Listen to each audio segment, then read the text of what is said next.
20 kilometre ধাওয়া করে eve teasing, বারবার গাড়িতে ধাক্কা, পানাগড় কাণ্ডে এখনো রহস্য।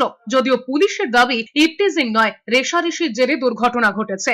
জিটি রোডে দুর্ঘটনায় তরুণীর মৃত্যুতে এখনো অধরা ঘাতক গাড়ির মালিক বাবলু যাদব। অভিযোগ, ঘটনার দিন বাবলুই সাদা ক্রেটা গাড়ির স্টিয়ারিং এ ছিলেন, সঙ্গে ছিলেন তার সংস্থার 4 কর্মীরা। ঘটনার দিন সন্ধ্যে 7টার দিকে বাবলু যাদবের সঙ্গে সংস্থার 4 কর্মী ছোটু, চন্দন, রাজকুমার এবং গোপী নামে 4 জন ছিলেন, এমনটাই দাবি করেছেন বাবলু সংস্থার আরেক কর্মী। 3 দিন পরেও বাড়ি ফেরেনি বাবলু যাদব, তবে তার সঙ্গীরা ওই দিন রাতে বাইক নিতে এসেছিলেন। মঙ্গলবার কাকসা থানায় দুর্ঘটনাগ্রস্ত নীল গাড়ি এবং ঘাতক সাদা গাড়ি পরীক্ষা করেছেন সিআইডির আধিকারিকরা। কিভাবে দুর্ঘটনা ঘটেছে, কোথায় কোথায় গাড়িটি ধাক্কা খেয়েছিল, সবটাই পরীক্ষা করেছেন সিআইডির আধিকারিকরা। মঙ্গলবার অভিযুক্ত বাবলু যাদবের বাড়ি গিয়েছিল পুলিশ। পলাতক বাবলু স্ত্রী এবং সংস্থার কর্মীদের জেরা করেই ফিরতে হয়েছে। মঙ্গলবার সুতন্দ্রার বাড়িতে গিয়ে মায়ের সঙ্গে দেখা করেছেন রাজ্য মহিলা কমিশনের সদস্যরা। ঘটনার বিস্তারিত রিপোর্ট কমিশনের চেয়ারপারসনের কাছে জমা দেবেন। পরে গিয়েছিলেন বিজেপি বিধায়ক অগ্নিমিত্রা পাল।